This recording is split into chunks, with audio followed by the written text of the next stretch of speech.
we'll never forget Jamais plus la guerre, Pope Paul VI, and then Pope John Paul II, and Pope Francis. They have all been to that incredible forum of that family of nations to say, stop fighting, listen to the voice of the people. And as Pope Francis very famously wrote in his encyclical Laudato Si, heed the cry of the earth, heed the cry of the poor. It's an incredibly important role.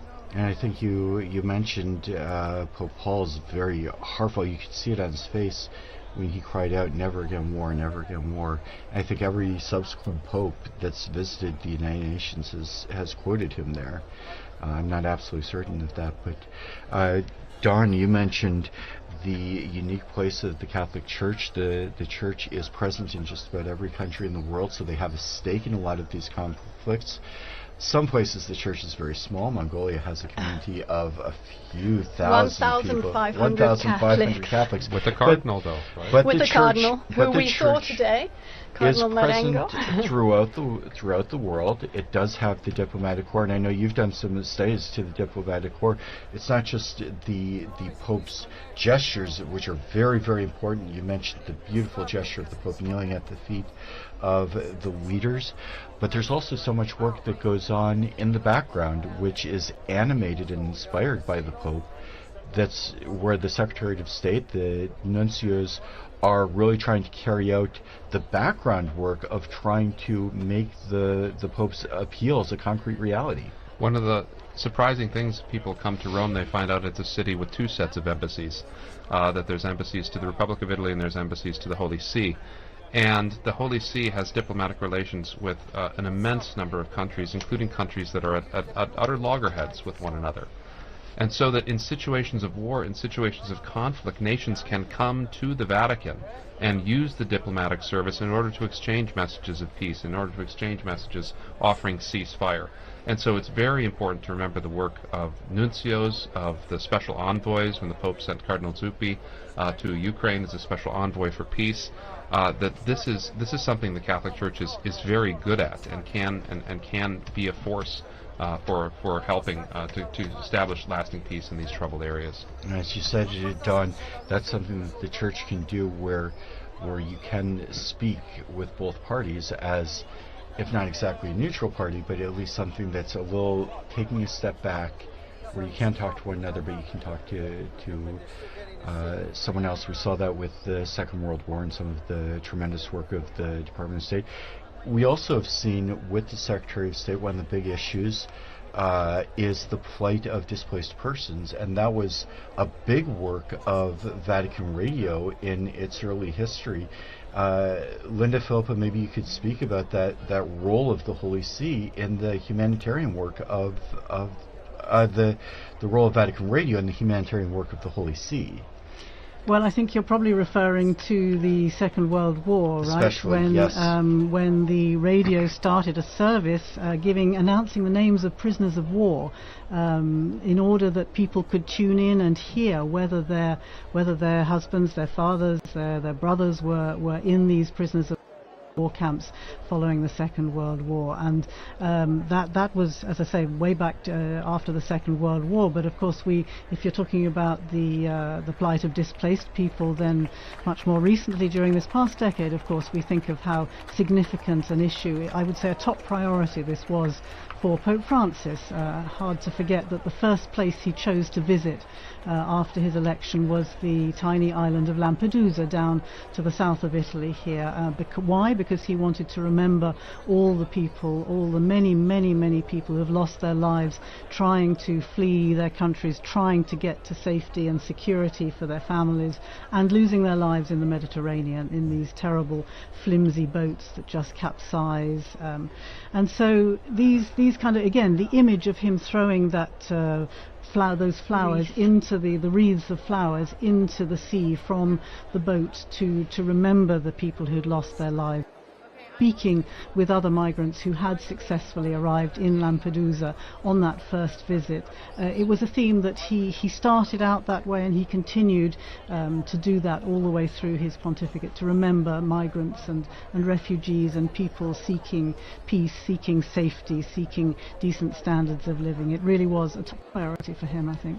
And he did that in the company of the ecumenical patriarch, if I'm not mistaken. I think Bartholomew was on that boat with him. Bartholomew went to the refugee camp in Lesbos. Right. I think you're thinking of the time he visited there when he went on a trip to Greece, and he travelled there with, yes, Patriarch Bartholomew, for whom also this is a priority. And it was, again, a moving occasion to talk to many of these men, women and children who had risked everything to cross the sea to try and get to safety. And meeting with refugees in the camp there was another very significant moment. But also here in the Vatican, you remember, he invited families. He had families come over here with the help of the St. Egidio community. The Humanitarian Corridors. The Humanitarian Corridors program. There was an awful lot of work went on together with the Dicastery for Integral Human Development and the Refugee Department there, and all the work that's been done, particularly during this past decade, I would say, is extremely significant.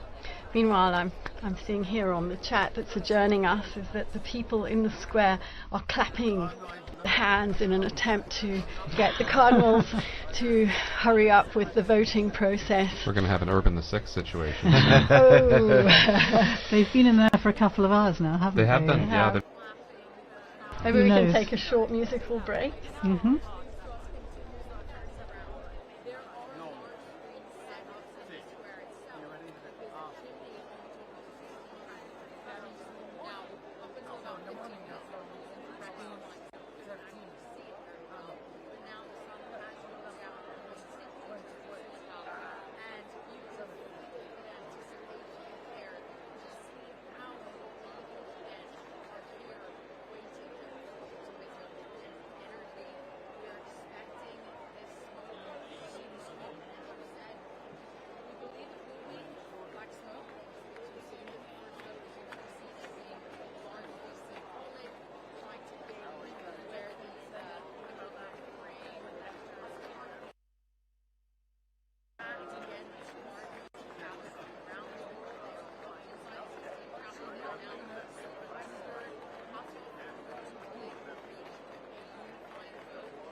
Magari.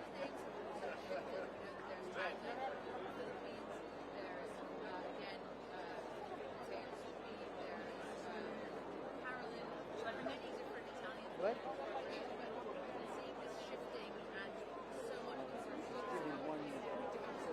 One foot at a time.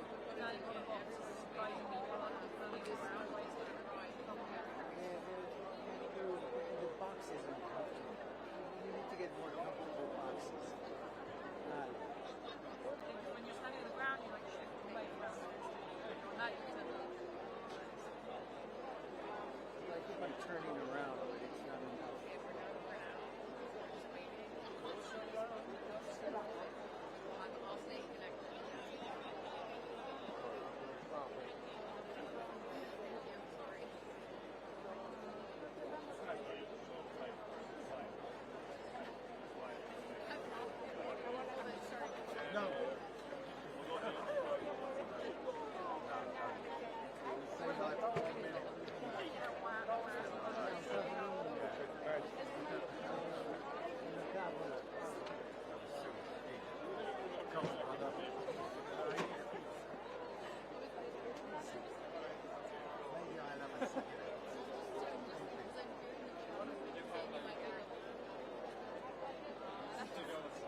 And once again, we welcome you to Vatican Radio's live coverage of the conclave to elect the 266th successor of St. Peter.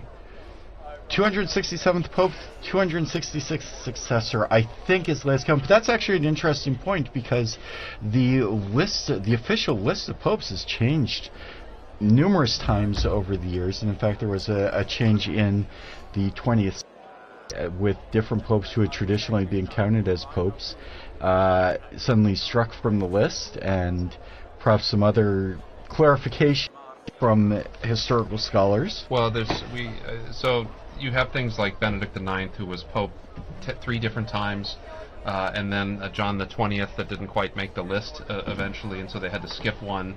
And so the list of popes does, when historians look at these things and they get more details and they get more ideas, the church will decide whether or not that this person was a legitimate Roman pontiff or not. Because this is an important question. This is a Catholic fact. We have to know who is the pope. We have to know because Christ promised this to his church, and so it's critical that we know who and what are. But so sometimes in the dim recesses of history where we have too few records, it's difficult to say for sure. I'm not a historian myself, but of course the medallions in the great Basilica of St. Mary Major that contain the images. Now that's of all St. Paul's Basilica outside St. the Paul's, wall. yeah. St. Paul's outside the walls, yes, you're right. Yeah. But presumably the number up on the wall there is what we consider to be the official tally, is that right? Not quite, in fact, because at least a few anti-popes are up in medallions, including my personal favorite, a one-time considered a pope, now considered an anti-pope, Pope Christopher, the one and only. He's one of them that they struck from the list due to the rather odd circumstances, untoward circumstances regarding an election of his accession.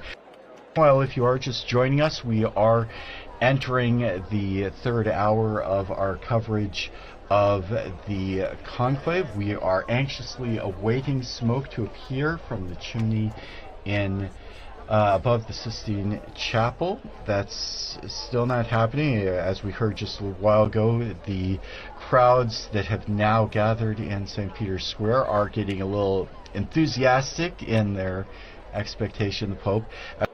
Our third hour, I would like once again to thank our television and radio partners, including EWTN TV, Catholic Faith Network in America, Shalom World Television Network USA, At Madarshan TV, Catholic TV, Mada TV India, and Uganda Catholic Television, UCTV, as well as radio partners Luminous Radio and Radio Katipunan in the Philippines.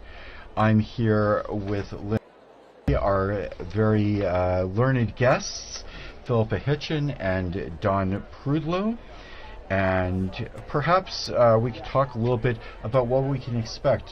Some of us have been listening to our broadcast now for a couple of hours and maybe wondering what's happening and what's going on right at the moment. Well, I think they're getting ready to burn the ballots. Meantime, another thing we've all been chatting about in the run-up is what name will the new pontiff choose, because it's a long-standing tradition that the baptismal name is changed, but it hasn't always been so, if I'm not mistaken. But we do know that the first act of the new pope, immediately after accepting his canonical election as the supreme pontiff, and before fulfilling other obligations, is the choice of his name. And this name is announced famously on the loggia by the Cardinal Protodeacon after the famous formula Habemus Papam, followed by the Pope's baptismal name in Latin. So Francis was the first Francis. I remember we were going, oh, we're going to call him Francis the First, and we were told, no, it's just Francis, he is the first. But it's an old custom that apparently emerged as early as the first millennium of Christianity, and I'm reading here, Professor, because I...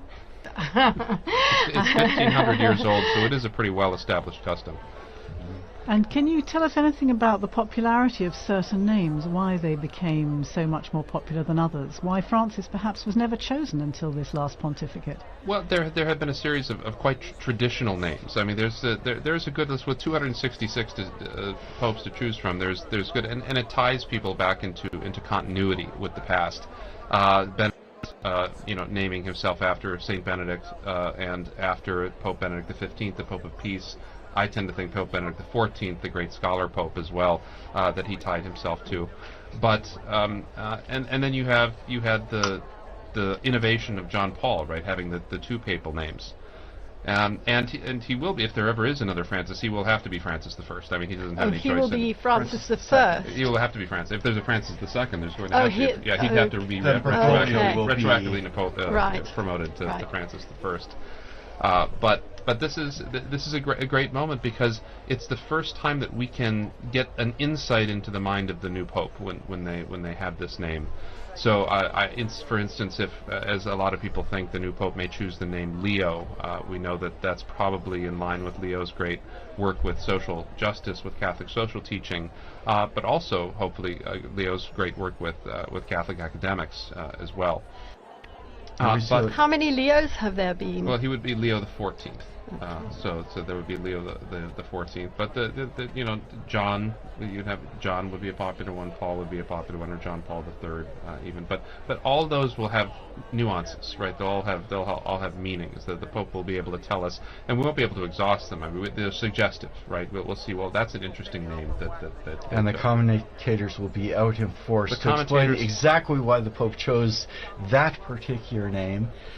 We've seen there's certainly a tradition of choosing names from immediate or close predecessors. There has been, and Benedict sort of broke that, and that was interesting. And I think that's because they had, we had John Paul and then John Paul. I think that was good to break off from that a little bit. But you're right, they go up and down in popularity. I doubt that we'll get a Sixtus the Sixth. I think that we may have ended that line. We haven't had many Pauls. We haven't had many Pauls, right? There's been a lot more Johns than Pauls. But that's definitely a possibility. That's not. But then you have these strange names from early in papal history, right? Like Conon or Lando, and those are likely going to continue to stay in abeyance. But a name like Innocent or Clement, right? These were immensely popular in the 17th and 18th century.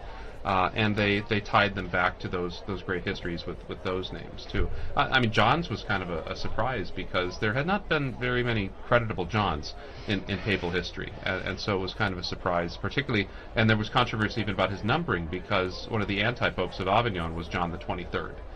There's actually an anti-pope John the 23rd buried in Florence, so that was confusing as well. But he wanted to make his personal statement with that. And as you say, some names gain popularity because of wildly popular popes, but some names fall off when you've had a pope who really did have, as you said, a discreditable reputation, and suddenly we see a lot fewer. One of perhaps the most famous bad popes, Alexander VI, and we did have a successor, but afterwards the name just kind of fell into disuse for now since several hundred years. Right, that's right. But this, there was very good Alexanders in history as well some not so good Alexanders. But and popes don't always choose a name based on Christian principles. So Pius II, he was Aeneas Silvius Piccolomini, and he was so enamored of the Aeneid that he wanted to be Pius Aeneas, so he was Pius II, not because of any devotion to St. Pius. But Julius because of II the devotion to Virgil. To Virgil. Well, it's much like Dante, right? Our beloved Dante. And Julius II wanted to be named after Julius Caesar. I think so. That worked. But there were both Piuses after Pius II and Juliuses after Julius II. So Having had so many Italian popes, of course, throughout history, all selecting from perhaps what you're talking about, some of the traditional names, I'm wondering what a difference it might make having cardinals from these 70 different countries, and if perhaps we should have a pope from Africa or Asia or again Latin America, wondering what difference that might make in the selection of a name. That would be interesting, because we have had Greek popes and Syriac popes and African popes. The great Pope Gelasius was North African, and Pope Zephyrinus was Syrian. There was a period in the 8th century where we had almost all Greek and Syrian popes. And so looking back to that history would be instructive as well. I mean, to the persecuted Christians of the Middle East or of North Africa, it could point to that, and still be rooted in the Church's history as well.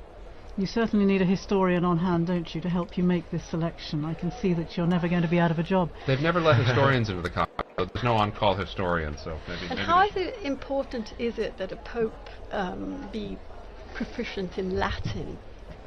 Well, I think it's critical as the patriarch of the West and as the head of the Latin Rite of the Catholic Church. I mean, it's pretty critical. And you saw, I mean, when you have these big international events, you notice that the entire thing was conducted in Latin for these cardinals, and it helps in a certain sense to decenter any particular ethnicity or linguistic group, that provides something of that common unity that when the liturgy used to be in one language, that did provide that commonality throughout the world, but still today provides it at these really critical moments, so that when all Christians come together in Rome to celebrate Mass with the Pope, that they can sing the Pater Noster in one language, and so I think that's a wonderful thing. So it's pretty critical that he knows. The new Pope will have to know Italian too, since Italian has become the lingua franca of the Holy See. It was very interesting during the broadcast prior to this one when we watched the cardinals going into conclave, and there was a long moment where each of the cardinals swore to uphold the oath. The full oath was read by Cardinal Parolin, and then each successive cardinal said, "I personally swear to abide by this with my hands on the Gospels." But all of them made that oath in Latin. And if you were watching on the video, you saw they had a cheat sheet in front of them with the precise phrase. What was really fascinating, you saw Latin cardinals, but you also saw cardinals from Eastern churches from all over the world, and each of them was pronouncing the exact same words in Latin in their own language. And I thought that was one of the most moving parts of the ceremony, where you'd hear an American perhaps with a bit of an Irish accent, and you'd hear a Japanese cardinal or an African cardinal, or cardinals from all over the world. Mm-hmm. I heard Stephen Brislin with his South stood African out. accent. For those of you, I mean, we all remember Pope Benedict pronouncing his Latin with a very strong German accent, which I found very endearing. So it really does offer a kind of point of unity, where it's not a living language that's going to be privileged, but it's a language that everybody can kind of have a share in. And yet the language question, of course, is quite an issue for cardinals coming from so many different countries, perhaps in places where they haven't had an education in Latin to the same degree as would happen here, for example, in the universities, the pontifical universities in Rome. Even in the general congregations and so on and so forth, what is the general rule language that is spoken? You mentioned the need to speak Italian, of course, if you are elected Pope, because that is the language. As the Bishop of Rome, you're expected to have a good command of Italian, but that isn't necessarily the case for a lot of these men, is it? Several popes have reiterated the importance of learning Latin, and so, because I mean that's the language of canon law and of all official documents in the Catholic Church. It's really critical that we help to form young priests, especially in emerging countries. But then we also expect them, like you said, we expect them to learn Italian, too. And so this is also extremely difficult for particularly non-Mediterranean, non-Western people. And so a privileging of Latin would sort of decenter Italian in that way a little bit. You would still have to learn Italian, but you'd have this more focused on that universal language. And that's been an interesting question. Up until not very long ago, most of the would have had some common language, maybe not knowing Latin very well, but having a little bit so that they could at least talk to one another. And we already saw in the general congregations before that in the various synods, the synods of synodality, where you have to come up with a language that people can understand, or make sure that different addresses, documents are translated into various languages. For a long time, the cardinals would have been largely well educated, and or when I say well, not good, but in the sense of had a lot of education and maybe could talk to one another. One of the things they've talked about with this conclave, with 133 different cardinals, not all of them speak Italian, not all of them speak English or Spanish, which are somewhat common languages, but they're in a room where if they want to talk to one another, there are some limitations as to their ability to communicate.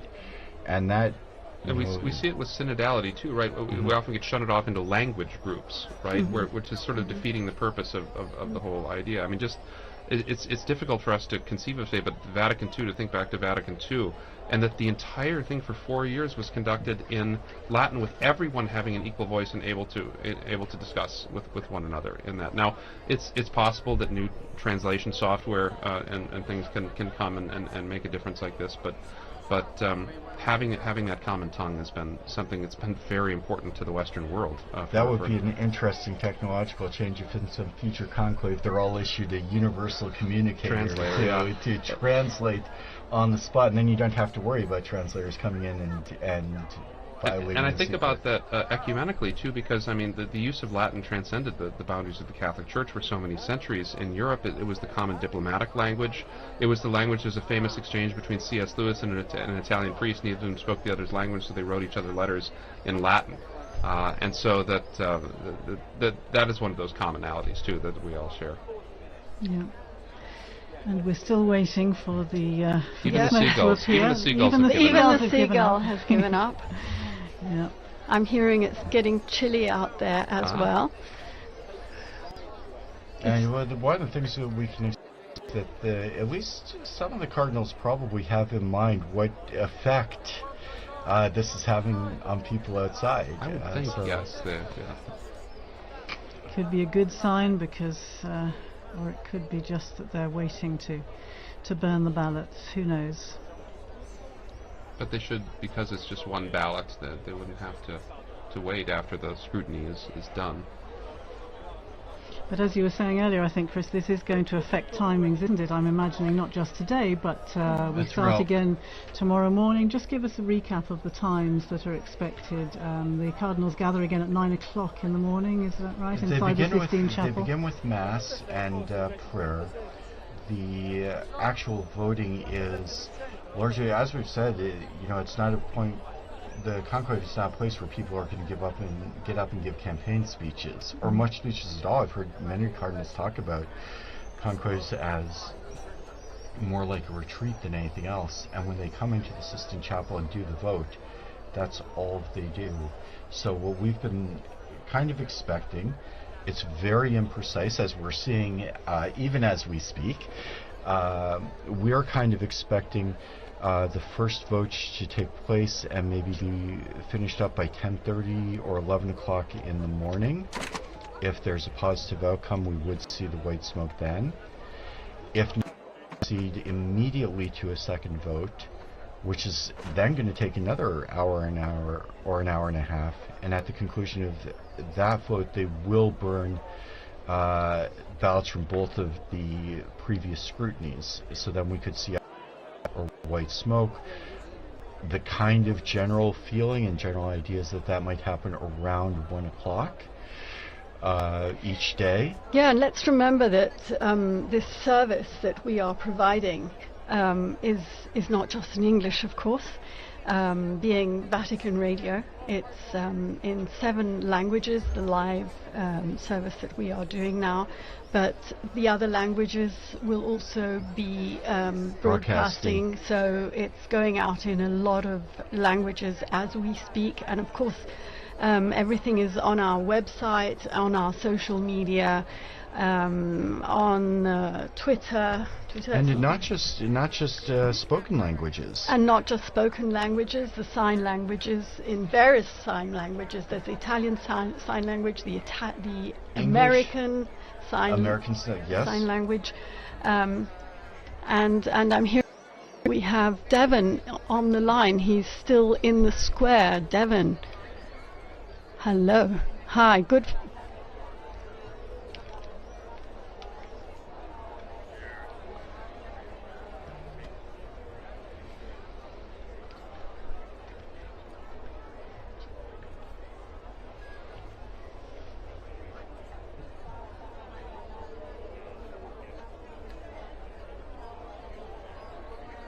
Is it getting dark?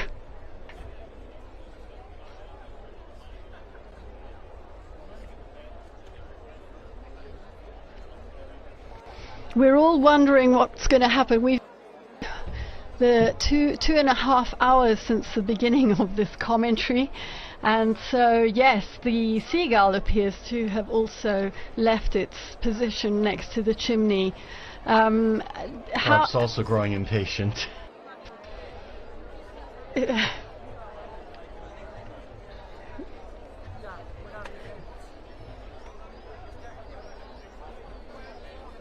Have you spoken to any other pilgrims or Romans in the square who have specially come for the occasion?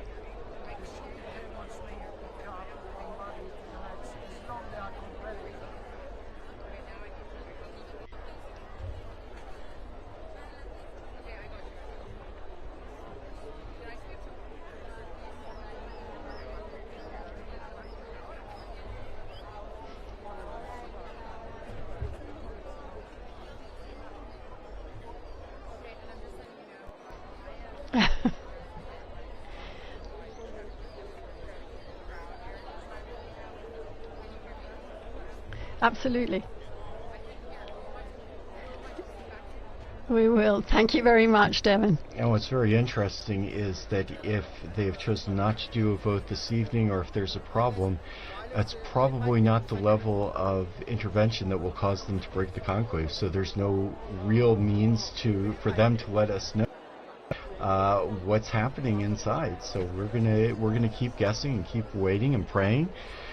For those of you who are listening in, we can tell you a little bit about how you can listen in to and follow the papal election on Vatican Media. As we mentioned, we followed the Mass for the election of the Roman Pontiff earlier this morning. You can learn some more about that on our website. If you're watching on TV, you see our famous seagull has returned, at least one of them. There are various languages that you can follow the events in, including sign languages, American Sign Language, and some of the Spanish and Italian versions. Vatican Media is also providing video and photo coverage of the various events that took place today, the Mass and the entry into the conclave. And we will be opening up a live broadcast for each of the periods when we do expect a papal vote continuing tomorrow morning, beginning at, I believe, 10 a.m. I think the broadcast goes live at 10:30 a.m. 10:30 a.m. That's right. And you can go to our Vatican website to find all of the broadcast times, and we do really hope you will join us. We do invite you as well to visit our social media pages, including Facebook, X, Instagram, and YouTube, where you can follow along and see everything that's happening, or in this case not happening, this evening, as we wait for the sign that a scrutiny has taken place. You're talking about social media, you're talking about the radio broadcasts. Of course, the Osservatore Romano, the Vatican newspaper, is also waiting anxiously for the results of this papal election. If I remember rightly, they produce a special edition, remember rightly. Yeah, yes. And almost as soon as the announcement is made on the balcony, the presses start rolling, or at least the copy editors start putting out this edition so that it can be distributed free, I think, in St. Peter's Square to people as soon after the event. As was the one that marked the passing of Pope Francis. Meanwhile, they tell me we have someone else in the square. It's Sister Nina Kravich here at the Dicastery for Communications. She is a communications expert. Nina, hello.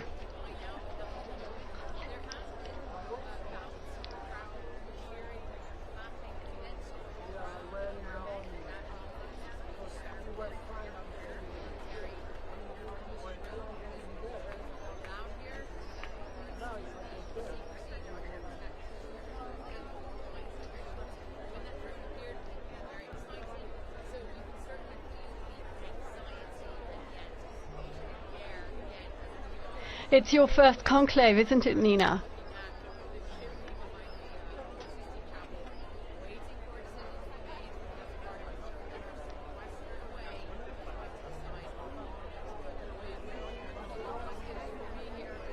You are an expert in communications, but not only in social media communications. How do you think Generation X, the millennials, are following this conclave? How do you think? I was speaking about social media, which is very much your field, and getting the message out to the younger generations. How are they following this conclave? What kind of interest have you been perceiving from them? You are very young yourself, Nina.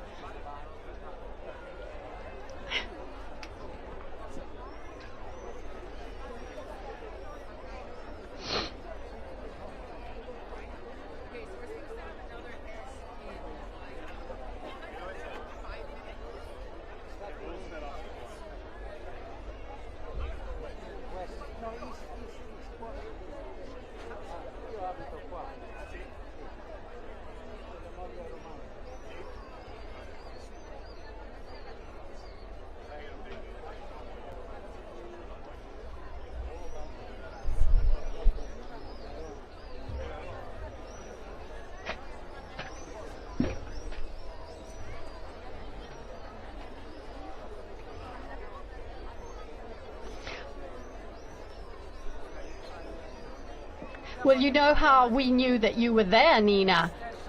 Leo, my son Leo, saw you on Instagram in the square.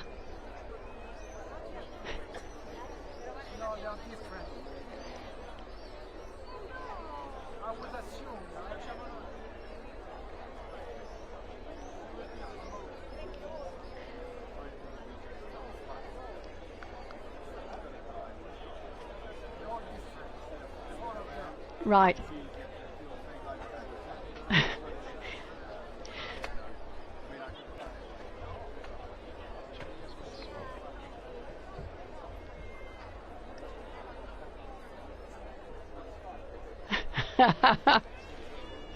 A chimney and a seagull, yes.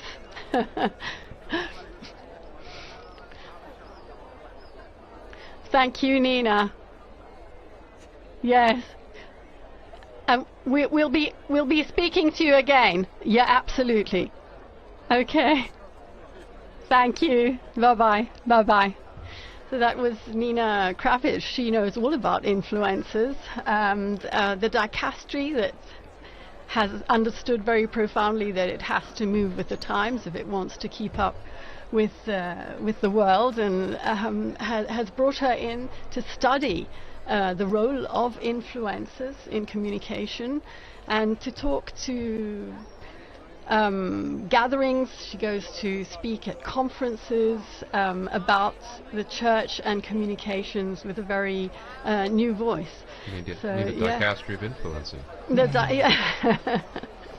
Interesting, though, that what we think of as the generation that likes everything instantly, that people should be standing there for an hour and a half, 2.5 hours now, watching a chimney without anything happening at all. So quite a turnout for the books, and interesting to see the reaction. Will people not be so interested over the coming days, or will that simply increase the tension and increase the interest?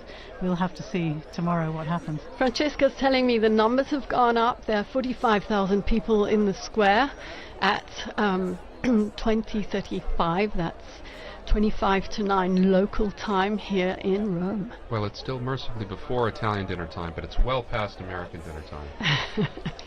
You were giving us the timeline, Chris, earlier on. Tomorrow in the morning, as you say, the cardinals go in. They have 2 votes in the morning. Then they break for lunch, don't they? They do have a break in the afternoon. They will, after the second vote, if the first vote is not conclusive, they'll go immediately to the second vote. Then they do have some time. They'll have their lunch. There will be more prayers. Of course, each session of the voting in the Sistine Chapel is marked by prayer, especially to the Holy Spirit. We can take a look at some of the prayers that we saw today for the opening of the conclave. And then the expectation is, Don was just talking about Roman meal times, but time for a long lunch or a nap, and then they'll be back in the Sistine Chapel. Always in the seclusion of Santa Marta. Always in the seclusion of Santa Marta. I was struck, we've mentioned a couple of times, the movie The Conclave, and we've all seen various parts of the conclave, and I noticed a lot of the sets bear zero resemblance whatsoever to the places they're purporting to be. But going back to the schedule, we will have to have a vote in the afternoon. That's what's provided for in Universi Dominici Graecis. We'll begin coverage around 4 in the afternoon Rome time. And if there is a successful vote, we'll see the white smoke. Otherwise, we'll have to wait for a few more hours, and possibly the first smoke we might see in the afternoon in coming days might be around 5:30 or 6. Later, if it does go to a second ballot, we will see smoke of some sort, hopefully, around 7 or 7:30 is the expectation. But as we talked about, there was... I'm getting news about that. Apparently the last time there was not a vote, so there was no smoke during the session, was in 1941. But they're also pointing out... There wouldn't have been, right? Because there wasn't a conclave that year. Ooh, wow. So that was to be expected. So that was not a good information I get here. Because they also point out there were far fewer cardinals in that conclave, but as you say, no conclave in 1941. Maybe they meant 1939. We'll have to check that, check on that again. And still nothing. It still looks quite light out there. And of course the cameras are pointing out towards the west, so the last shreds of daylight will be seen from the perspective that we're looking at the chimney, whereas if you, for those in the square, if they turn around and look out, they'll see that the light is dying out. We can see out the window here, skies growing pretty dark in the other direction, and we might have a situation where it does become difficult to see the smoke or tell what color it is. In which case we would be waiting for the bells again, as we were mentioning earlier, if it's a successful vote. Otherwise people will be craning their necks to see what they can see from the square. But meanwhile, it might be a good opportunity to talk about one of the unique features of this conclave. For, as we've mentioned earlier, there are 133 cardinals who entered into the conclave. That's the largest number of cardinals ever. And there was actually a little bit of a discrepancy in the law and the procedures governing the conclave, because Paul VI in 1975 had introduced that the maximum number of cardinal electors would not be more than 120. Don, maybe you could tell us a little bit about the history of the numbers of electors. Maybe even going back a little further, the question of the maiden elector was a very contentious issue, and when popes would make new cardinals to influence perhaps the conclaves, this was a big point of contention with the college at times. Yes, absolutely. So the origins of as you know, there are three levels of cardinals. There's cardinal bishops, there's cardinal priests, and cardinal deacons. And originally, there are 6 cardinal bishops of the suburbicarian sees. He's like Frascati and Ostia. Ostia is the senior bishop on the see. There were 35 cardinal priests. Cardinal priests were drawn from the original tituli, the early parishes of the city of Rome. And so we can see before even the year 500 the lists of the original parish, and they would be given the title to these parishes. And there were 14 cardinal deacons. The city was divided into 14 different districts based on the needs of the faithful. And so as time went on, this number was fixed at 70. But during the early modern period, the church had grown so much and worldwide that 70 wasn't enough to give a decent representation for the church anymore. And so during the after Vatican II, the number was increased to 120. And this allowed for a much wider representation of cardinals from throughout the world. And the discrepancy came because popes wanted to make more appointments, because you have cardinals aging out all the time. They're always, every month or two you have another cardinal that doesn't get to vote anymore. And it's not just Francis that exceeded the number. Benedict and John Paul also exceeded the number. They just did not have a conclave during the period when the number was exceeded. And so clearly it's the manifest will of the supreme legislator, the 3 last popes, that if there were to be a conclave, it would be all the eligible electors. So the cardinals a couple days ago made a decision saying that this was the manifest will of the elector. All cardinals under 80 who are in Rome and can participate can vote. Joining us now in studio, we have Joseph Tulloch, our very own Joseph Tulloch from the English section. We were mentioning the Mass. Joseph was actually one of the readers at that Mass, as he read the other day at the after the funeral Mass in suffrage for Pope Francis. Joe, you were standing out there in that square filled with tens of thousands of people. First of all, would you like to tell us what that felt like and how you lived this experience? Yeah, sure. Hi everyone, I'm Joe. I'm part of the English team here at Vatican News. And what Linda's talking about there is, so I was reading this morning, but before that I had the chance to read at the second, what they call Novem Diales Mass, so the second Mass basically in memory of Pope Francis. It was really nice. It was a really great opportunity to say goodbye to the Pope. That was right after the death, and we were still really, really missing him. So that was a really great opportunity. It was about 200,000 people showed up for that Mass. I think some of them had been planning to come. There was supposed to be the canonization of Carlo Acutis on that day, and so there was lots of young people who were already going to be in Rome. But what was nice was they were clearly happy to be there for the Mass that they had to go to instead, which was the second memorial Mass for the Pope. There's lots of cheering. They really, there was really. Sorry, I thought I saw a flash of smoke there, but it was just a seagull's wing, I think. Right. Very disappointing. Yeah, so that was a really great opportunity. And then this morning too, that was the Pro Eligendo, so the Mass for the election of the Pope, and it's basically this opportunity for the cardinals to come together, and together with the people of God, lots of ordinary Catholics and perhaps some non-Catholics gathered in the Basilica with them to pray and to invoke on this conclave process. So really nice. I did, to be honest, when I've been here now at Vatican News for about 2.5 years, and I always imagined that the conclave would be this period where I'd be doing so much journalism and going around and reporting on everything, and in the end I've just read a lot of Masses. But that's nice as well, and I've really... You've been working hard as well, writing Yes, that's true as well.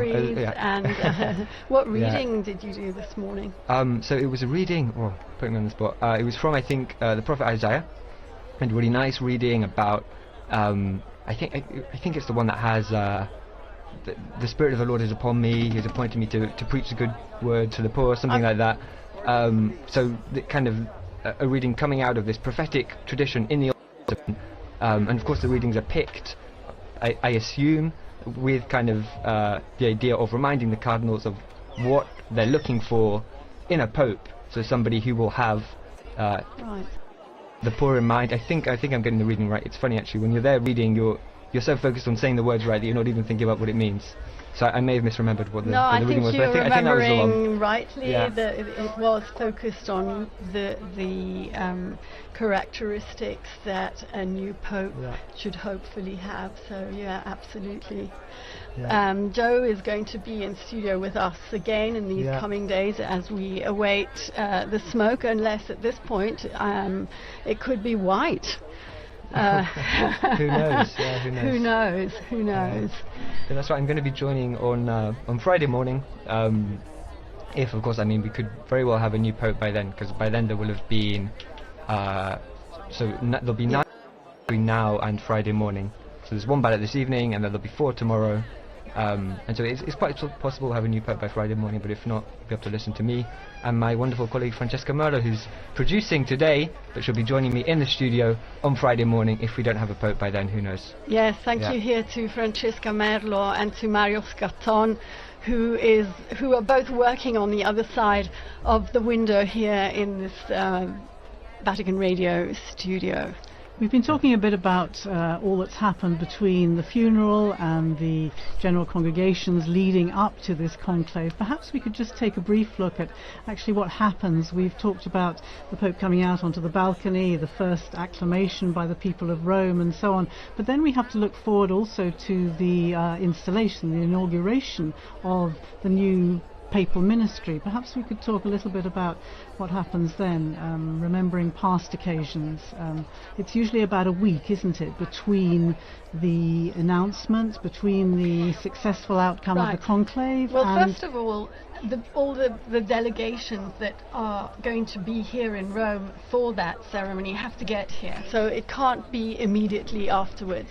There are some technical times that have to be respected, so even should the Pope be elected on Friday, it couldn't be on Sunday. It would just be too early, although on Sunday he could probably do his first Angelus address.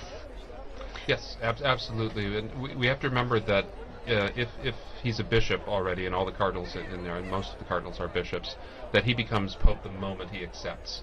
When the cardinal asks him, "Do you accept the canonical election as Roman Pontiff?" and he says, "Yes, he's the Pope." And so the installation mass is it's not a formality. It's a very important moment that he inaugurates his Petrine ministry. But he becomes Pope with full authority at that moment. And then the inauguration, I remember being at the inauguration in 2013 and being up on the colonnade. That was a great privilege. I love doing that. And you see, because then you allow, just for the funeral too, like when they have the delay, you want the dignitaries to be able to come, and they will come. I mean, as we've seen it, I mean, the world pays attention to what happens in the city, and that's critical. But there's a whole set of ceremonies that go along with the new pope, right? That culminate really after the installation mass with the actual possessio, the taking possession of his cathedral at St. John Lateran, which I was also present for when Pope Francis took charge of his cathedral. And so this is a wonderful series of events that makes fuller the meaning of what's happening in the Sistine Chapel right now. Pope Francis particularly wanted his inauguration, if I remember correctly, to be on the feast day of St. Isn't that right? And that, of course, became, again, a bit of a theme during the pontificate. We learnt that he had the statue of the sleeping Joseph that he would keep on his bedside table there in Santa Marta. Had a particular significance for him, didn't it? And he inserted the name of Joseph in every mass that was said throughout the world. So this is a great devotion to Saint Joseph, to Saint Joseph in his feast days, as patron of the Universal Church, but also as a patron of workers and as a patron of fathers. It was very important to him, for sure.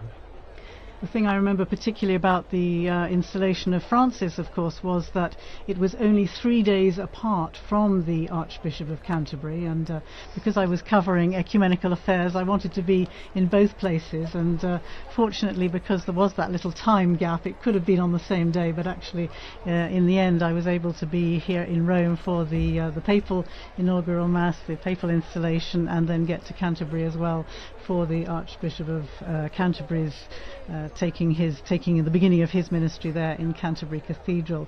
And there was a nice when Francis died, there was a nice little tribute from Justin Welby, no longer of course the Archbishop of Canterbury, but there was a nice tribute in which he talks about his first meeting with Pope Francis, and he was ushered into these extraordinarily elaborate and baroque surroundings in the apostolic palace, and feeling a little bit intimidated anyway, and he sits down, and the Pope begins by saying, I'm senior to you, as you know, and of course his kind of heart sunk, and he thought, well, this kind of wasn't the tone I was expecting, and then the Pope looks up and jokes and goes, by 3 days only, and that was kind of the tone that the jokes continued, and it was the beginning of a very strong relationship in which they kind of lived out this ministry of walking and working together, which became the leitmotif of the sort of Anglican Catholic dialogue through this past 12 years.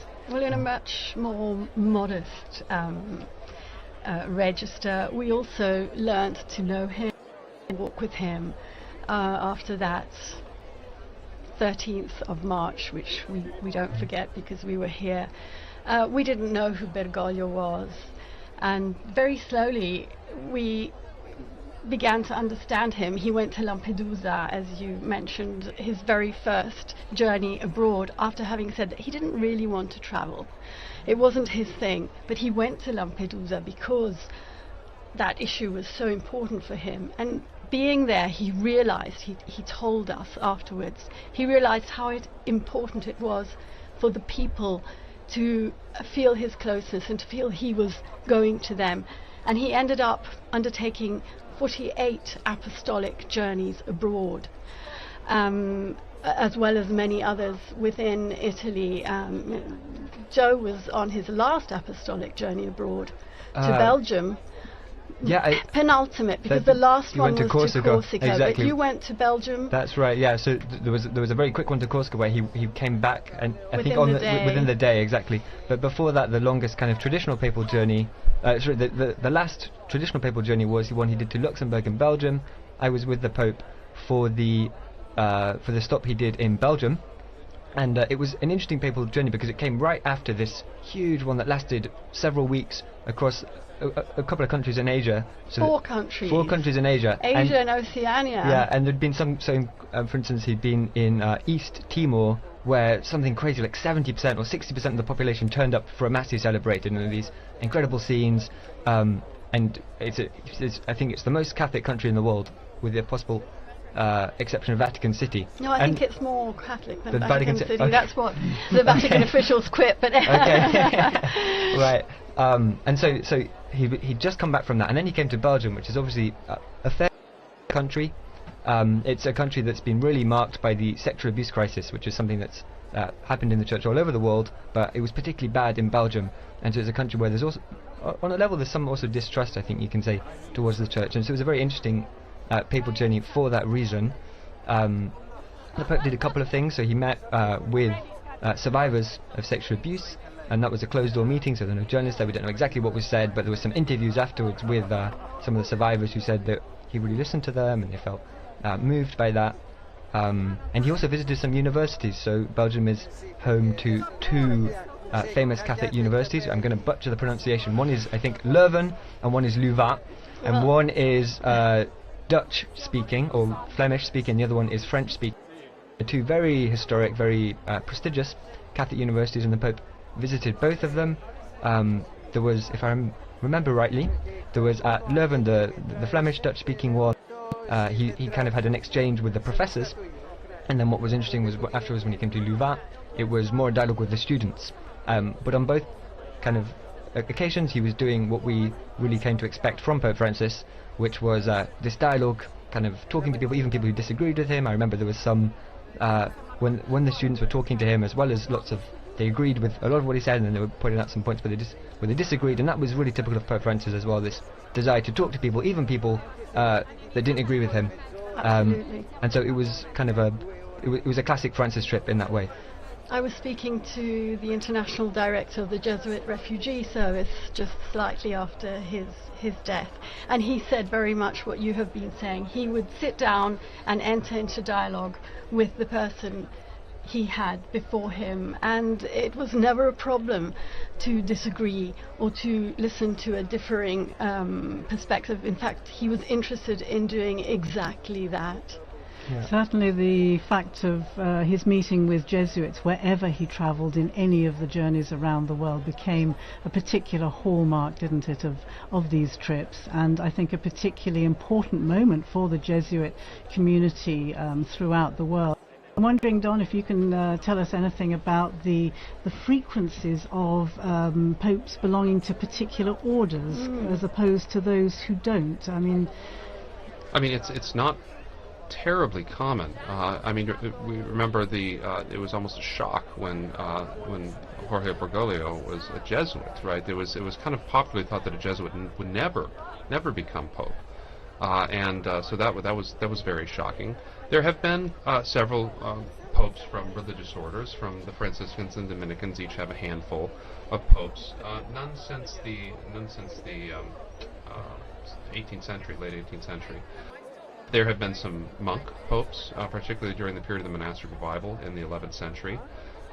But by and large, they have been taken, a lot of them, from the secular clergy. That's been mainly, and they've kind of gone back and forth between the diplomatic corps and between canon lawyers and theologians, and that's been pretty much the case. There hasn't been too much of it. While there is always, I would say, about 15% of representation in the College of Cardinals come from religious orders. They do not often get elected to the papacy. And I don't think it's any particular animus against. It maybe historically have been against Jesuits, but that's not. But I'm talking back from the very foundation of the order. But it's really something that's the person has to fit the job too. And very often religious orders are focused on a ministry. They're focused on a particular specialty. And the pastor, the secular priest, the bishop has got to be all things to all people. And that often is better training for the kind of things you'll encounter in the papacy than other forms of religious living. And I wonder, is that 15% roughly the same today with the cardinals who are gathered behind the walls of the Sistine Chapel? I'd have to look. I could make a count, but I would suggest it's roughly 15 to 20%. And so after the Pope died, I saw a couple of headlines saying something along the lines of Pope Francis never stopped being a Jesuit. And this idea that as you were saying there, that each of these orders has their own charism and they really mark the members of those orders. I don't know if you have any thoughts about the ways in which Pope Francis never stopped being a Jesuit, the ways in which his Jesuit formation really shaped him and became the Pope that we all knew. I think the Jesuit formation creates such strong individuals. They are able to. Think of the great Jesuit missionaries that are able to operate. They're meant from the very foundation not to live in a religious community, right? They're meant to be able to be sort of sole proprietors sometimes when they need to be, and so go off like Francis Xavier around the world by themselves, never see another Jesuit for years and years and years. And I think that kind of style, that kind of particularly the Jesuit emphasis on obedience and on sort of the voluntas of the superior was very much in evidence in ways that you might not see from a Dominican perspective as well. So I think that strongly individualistic way of doing things.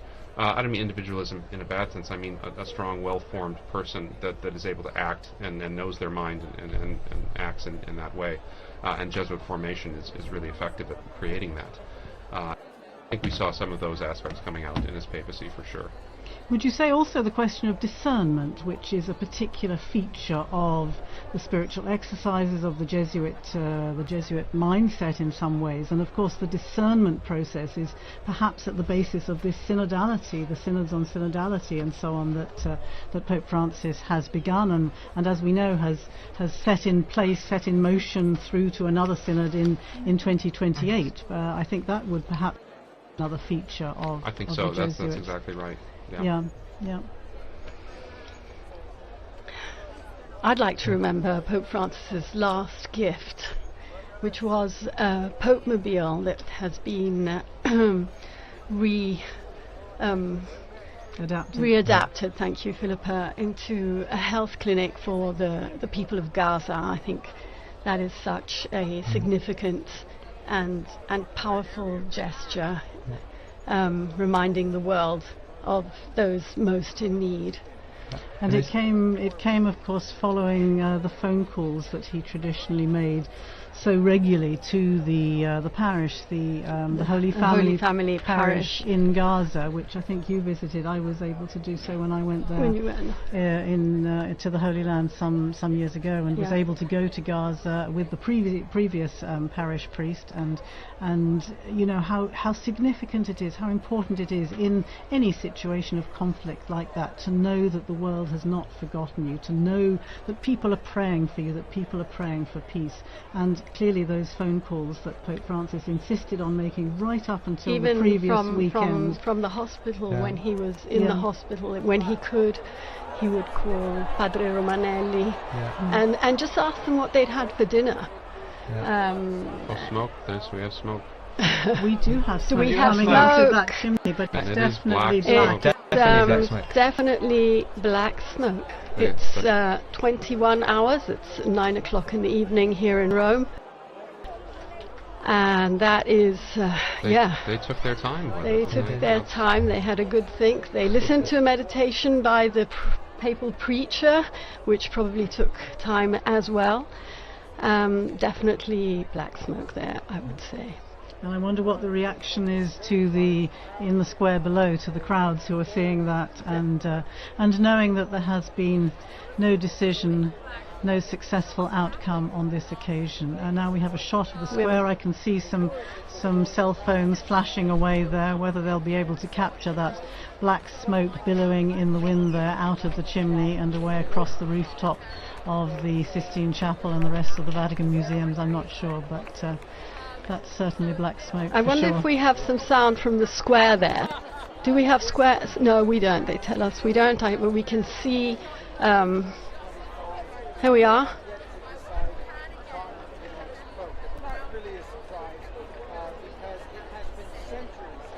Well, The noise they've of made the sure crowd. of it at least. That's good. They've Oh, wow. got a good bit of it. Yes, a good crowd in the square. And you can see, of course, those giant screens set up so that even if you can't actually see from where you're standing, Which it looks difficult to see from It outside.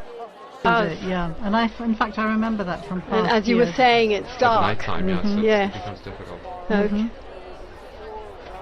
Okay. Well, that is again. I never fail to be moved by the sight of our most beautiful city, the Bernini Colonnade, St. Peter's illuminated, that night sky. It could have rained today, but it didn't. It's also It a looks blessing like we for may many. have good weather for the rest of the week. There you So are. And you can see, if you're watching on the television screen, it is now completely dark in Rome. The lights are on, the new illumination of the dome of St. Peter's. And the crowd, I think, is very relieved to see smoke, and very definite black smoke. I think there's no question from the very beginning. I want to say thanks to Joseph Tulloch for joining us there. He disappeared out of the studio. Thanks again to Joseph for relaying his experiences. And thanks to our team in studio. I can see people making their way people fairly are moving swiftly out of the square. towards Definitely past dinner time here in Rome. But and I'll tell you, it's going to be tough to find a restaurant anywhere near St. Peter's this evening. But do keep following us here on Vatican Media, Vatican News. We'll start tomorrow again at We will 10:30. start. Is that right? Rome time? You are a guest tomorrow morning I think I again, am, yes. and with Christopher Wells here in studio. So yes, 10:30 Rome time tomorrow morning for another marathon And sure commentary. we'll have Devin as well tomorrow in the anchor spot. Yes. He joined us with some great contributions from the square. So Devin, yes, and thanks especially to our guests, Philippa Hitchin and Don Prudlow, for providing so much information and insight and your memories and reflections from the various pontificates. And being Thank so you so game much. for such a long, marathon alive, session. wonderful. And thank you to Francesca Merlo for being our great producer. And I can see out there Kelsey Gussie, who is also working away behind the scenes, and Mario Scatton. Thank you, all of you. Chiudiamo. We can, they're signaling us from the... we are in fact going to finish up our broadcast now with the main event has occurred, as it were.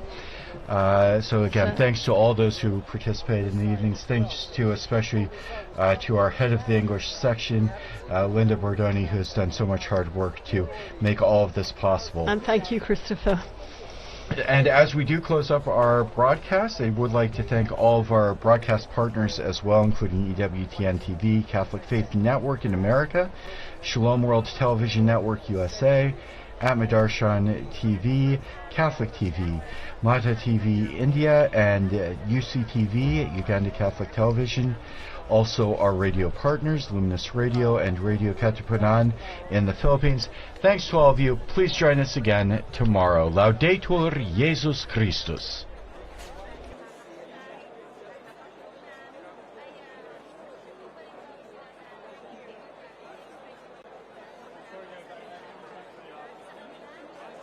Okay, anyway, I don't know if I went on for enough time, but all right. Did you even hear you talk? No, I kidding myself.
We're released, aren't we, Judge? Deputy just wanted to walk us out. Yeah. Judge Now, called me. Judge I'll called stay me. here.